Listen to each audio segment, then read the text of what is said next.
तो दोस्तों, कैसे हैं आप सभी लोग। आप सभी का स्वागत है फिर से हमारे चैनल नॉलेज बाई जी पर। मैं हूं आपका दोस्त समित कुमार, लेकर आया हूं आपके लिए एक और न्यू इन्फॉर्मेटिव वीडियो लॉ से संबंधित। आज फिर हम आगे कंटिन्यू करेंगे अपने डेली के एमसीक्यू के बारे में। तो स्टार्ट करते हैं। सबसे पहला हमारा क्वेश्चन क्या है? सबसे पहला हमारा क्वेश्चन संबंधित है हमारा आईपीसी से, यानी कि इंडियन पिनल कोड 1860, भारतीय दंड संहिता 1860 से। क्वेश्चन क्या है कि जो कोई भी सत्य कथन करने के लिए शपथ द्वारा वैध रूप से बंधा है या किसी विशेष वस्तु पर घोषणा करने के लिए विधि द्वारा बंधा होने के कारण गलत साक्ष्य देता है, यहाँ पर आपको ध्यान देना है। यानी कि वो बंधा हुआ है और अपने सही एविडेंस देने के लिए लेकिन वो गलत साक्ष्य प्रोड्यूस कर देता है, तो उसे किन किन शर्तों में सजा दी जा सकती है, ये हमारा प्रश्न है। तो इन सभी में से आपको देखना है कौन सा इसका सही जवाब है। अगर आपको आता है तो आप वीडियो को पॉज करके हमें कमेंट कर सकते हैं। अब सबसे पहला क्या है कि एक बयान देता है जो गलत है, ऐसा बयान करता है जिसे वह असत्य मानता है, एक बयान देता है जिसे वह सच नहीं मानता। तो इन सभी को शामिल किया गया है, इसलिए इसका जो है हमारा फोर्थ जो है बिल्कुल सही जवाब है। यानी कि यहाँ पर बात की जा रही थी किसी को यानी कि कोई भी व्यक्ति जब साक्ष्य देता है तो वो बाउंड होता है लॉ के द्वारा कि उसे सही साक्ष्य देना है, लेकिन वो गलत साक्ष्य दे देता है। तो ऐसे में इन सभी में से किस के अनुसार उसे सजा दी जाएगी? तो इन सभी के अनुसार ही उसे सजा दी जाएगी।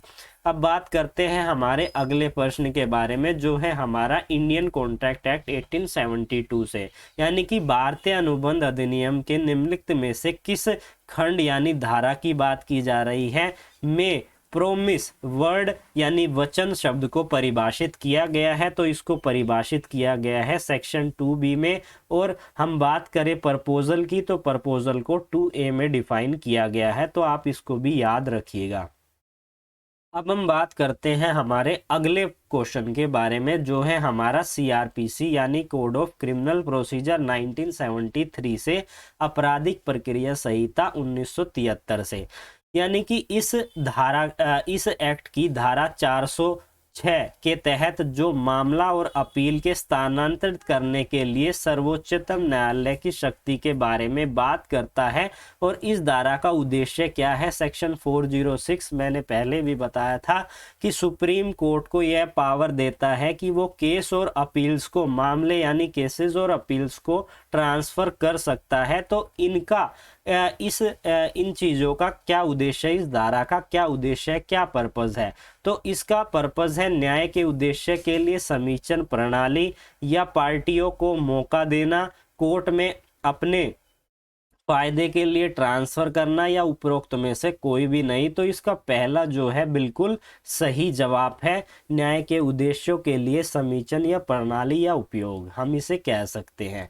अब हम बात करते हैं हमारे अगले क्वेश्चन के बारे में, जो है हमारा लिमिटेशन एक्ट 1963 से, सीमा अधिनियम 1963 से, कि जो मनी शूट है उस तारीख से 3 साल के भीतर अगर दायर किया जाता है जिस पर कार्रवाई का कारण यानी कि कोज ऑफ एक्शन है, तो मुकदमा सीमा अधिनियम से संबंधित नहीं होगा, या फिर परिसीमा अधिनियम के द्वारा वर्जित नहीं होगा, परिसीमन अधिनियम के द्वारा वर्जित होगा, या विलंब क्षमा के आवेदन पर, यानी कि यहाँ पर कॉन्डोनेशन की बात की जा रही है कि आवेदन पर निर्भर करता है। तो इसका जो है सेकंड जो है बिल्कुल सही जवाब है, परिसीमा अधिनियम द्वारा वर्जित नहीं होगा। जब हम बात करते हैं मनी शूट की, तो इसकी टाइमिंग जो है ये 3 साल के अंतर्गत फाइल किया जाना चाहिए। अब हम बात करते हैं हमारे अगले प्रश्न के बारे में, जो है हमारा स्पेसिफिक रिलीफ एक्ट यानी विशिष्ट राहत अधिनियम। अब क्वेश्चन क्या है? विशिष्ट राहत अधिनियम के अनुसार अनिवार्य निषेधाज्ञा जो बात करता है मैंडेटरी इंजंक्शन की, तो उसका क्या नेचर है, क्या प्रकृति है? तो उसकी प्रकृति जो है हमारी है पुण्य प्रतिबंधित और निषेधाज्ञा दोनों को शामिल किया जाता है, रिस्टोरेशन और प्रोहिबिटरी इन दोनों को शामिल किया जाता है। अब बात करते हैं हमारे अगले प्रश्न के बारे में जो रिलेटेड है हमारा ज्यूरिस्प्रूडेंस यानी न्याय शास्त्र से, कि किसने यह बात कही है कि मनुष्य के पास एकमात्र अधिकार है जो हमेशा अपने कर्तव्य निभाने का अधिकार है। यह बात किसके द्वारा कही गई है? कोम्पेट, इसको मैं इंग्लिश में भी लिख देता हूँ, कोम्पेटी, ये है इसका ये बिल्कुल सही जवाब है। अब हम बात करते हैं हमारे अगले क्वेश्चन के बारे में कि POCSO act 2012 protection of child from sexual offences act यानी कि यौन अपराधों से बच्चों का संरक्षण अधिनियम 2012 के अनुसार निम्नलिखित में से किस धारा में अश्लील उद्देश्य के लिए बच्चे का उपयोग करने के लिए सजा की परिभाषा यानी कि सजा को डिफाइन किया गया है, कि किस सेक्शन में पनिशमेंट डिफाइन की गई है? तो पनिशमेंट हमारी डिफाइन की गई है सेक्शन 14 के अंदर। अब हम बात करते हैं हमारे अगले प्रश्न के बारे में जो रिलेटेड है ट्रांसफर ऑफ प्रॉपर्टी एक्ट 1882 संपत्ति का हस्तांतरण अधिनियम 1882 से। क्या कहा गया है कि निम्नलिखित में से किस धारा में किस सेक्शन में फोरक्लोजर और सेल के अधिकार प्रदान किए गए हैं? तो यह कहाँ पर दिए गए हैं, इसका आप हमें कमेंट सेक्शन में जवाब दे सकते हैं, तो मैं ये आपके लिए लेफ्ट कर रहा हूँ। आप बात करते हैं हमारे अगले क्वेश्चन के बारे में कि sexual harassment of women at work place act 2013 कार्यस्थल पर महिलाओं के यौन उत्पीड़न अधिनियम 2013 की कार्यस्थल पर महिलाओं की यौन उत्पीड़न अधिनियम 2013 की धारा 9 के अनुसार जो यौन उत्पीड़न की शिकायत के बारे में बात करता है और शिकायत दर्ज करने के लिए निर्धारित समय निम्नलिखित में से किस समिति के द्वारा कार्रवाई के प्रस्तावित कारण यानी कि कोज ऑफ एक्शन के साथ बढ़ाया जा सकता है? इसको और अच्छे से समझाता हूं मैं, यानी कि सेक्शन जो 9 है हमारी धारा 9 है sexual harassment of women at work place act की, उसमें बात की गई है यौन उत्पीड़न की शिकायत के बारे में यानी कि कंप्लेंट फाइल करने के बारे में बात की गई है, जिसमें एक समय सीमा निर्धारित की गई थी जो थी हमारी 3 महीने के अंदर हमें ये कंप्लेंट फाइल करनी है। क्या ऐसी कंप्लेंट को 3 महीने के बाद अगर फाइल करते हैं तो कौन सी कमेटी है जो कि इस तरीके की कंप्लेंट को 3 महीने के बाद भी अप्लाई मतलब लागू कर सकती है कि वो फाइल की जा सकती है, लेकिन वहां पर उसे पर्याप्त कोज ऑफ एक्शन कार्रवाई के पर्याप्त कारण को बताना पड़ेगा। तो इसमें हमारी कौन सी है? आंतरिक समिति है, स्थानीय समिति है, आंतरिक और स्थानीय दोनों ऐसा कर सकती है, तो बिल्कुल दोनों ऐसा कर सकती है, इसलिए थर्ड जो है हमारा इसका बिल्कुल सही जवाब है। अब हम बात करते हैं हमारे अगले प्रश्न के बारे में जो है right of person with disability act 2016 विकलांग व्यक्ति का अधिकार अधिनियम 2016 के निम्नलिखित में से किस धारा में मुख्य आयुक्त चीफ कमिश्नर के कार्य को परिभाषित किया गया है? तो इसको परिभाषित किया गया है धारा 75 के अंदर सेक्शन 75 के अंदर। अब बात करते हैं हमारे अगले प्रश्न के बारे में जो है हमारा code of civil procedure 1908 CPC civil प्रक्रिया संहिता 1908। तो 1908 के आदेश 39 नियम 2 में निम्नलिखित में से किससे संबंधित है? ये बात कर रहा है ऑर्डर 39 और रूल 2 जो किस बारे में बात करता है? जो बात करता है हमारा अस्थायी निषेधाज्ञा यानी कि टेम्पररी इंजंक्शन के बारे में। अब बात करते हैं हम अपने अगले प्रश्न के बारे में जो है हमारा इंडियन एविडेंस एक्ट 1872 से भारतीय साक्ष्य अधिनियम 1872 से, कि निम्नलिखित में से कौन सा सह अपराधी नहीं हो सकता है? सह अपराधी का मतलब होता है एक्कम्प्लायंस। तो घूस देने वाला व्यक्ति क्या सह अपराधी नहीं हो सकता है? इस चीज का ध्यान रखिए, यहाँ पर नेगेटिव बात की जा रही है।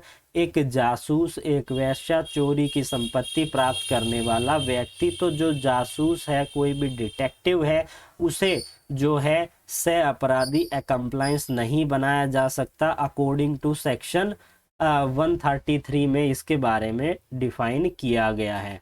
अब हम बात करते हैं हमारे अगले प्रश्न के बारे में कि protection of women from domestic violence act 2005 यानी कि घरेलू हिंसा से महिलाओं की सुरक्षा अधिनियम 2005 की धारा 20 के तहत जो कि बात करता है मौद्रिक राहत मॉनेटरी रिलीफ के बारे में, उसमें निम्नलिखित में से किन किन चीज़ों को शामिल किया गया है। तो सबसे पहले बात करें तो कमाई का अगर नुकसान होता है, लॉस ऑफ इनकम होता है, क्या उसको शामिल किया गया है? शामिल किया गया है।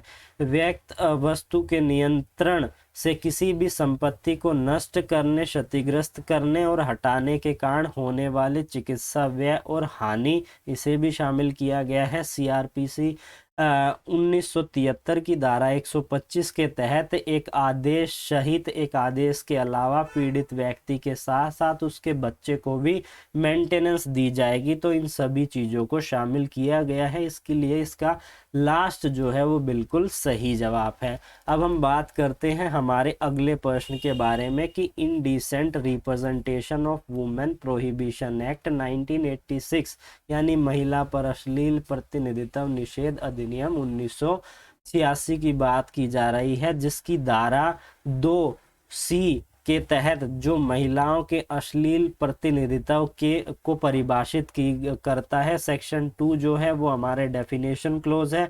सेक्शन 2C में परिभाषित किया गया है महिलाओं से अश्लील प्रतिनिधित्व के बारे में। तो उसमें निम्नलिखित में से कौन कौन सी बातें शामिल की गई हैं इन सभी के अनुसार? तो स्त्री की आकृति का किसी भी प्रकार से चित्रण करना, इसे शामिल किया गया है डेफिनेशन में। किसी भी महिलाओं से शरीर के अंग का किसी भी तरह से चित्रण, इसे भी शामिल किया गया है। और स्त्री का निराधार, अशोभ्य, अपमानजनक लगने लगता है, यानी कि वो यहाँ पर बात कर रहा है उसकी गलत तरीके से इंडेंसी बनती है, इसलिए इन सभी को शामिल किया गया है। तो फोर्थ जो है इसका बिल्कुल सही जवाब है। अब हम बात करते हैं हमारे अगले प्रश्न के बारे में, जो है हमारा कॉन्स्टिट्यूशन से यानी भारत के संविधान से। क्वेश्चन क्या है? केस लॉ है, इसको बताना है आपका कौन सा इसका सही जवाब है। इंदिरा नेहरू गांधी वर्सेस राज्य नारायण के मामले में सर्वोच्च न्यायालय ने संविधान की मूल विशेषताओं के दायरे में शामिल करके विस्तृत किया गया है। क्या इन सभी चीज़ों को शामिल किया गया है या नहीं किया गया है? अगर आपको इसका जवाब आता है तो आप वीडियो को पोस्ट करके हमें कमेंट कर सकते हैं। तो कानून का शासन, इसे शामिल किया गया है। न्यायिक समीक्षा, इसे शामिल किया गया है। लोकतंत्र जैसे कि स्वतंत्र और निष्पक्ष चुनाव से निहित, इसे भी शामिल किया गया है। तो इसका जो लास्ट है वो बिल्कुल सही जवाब है।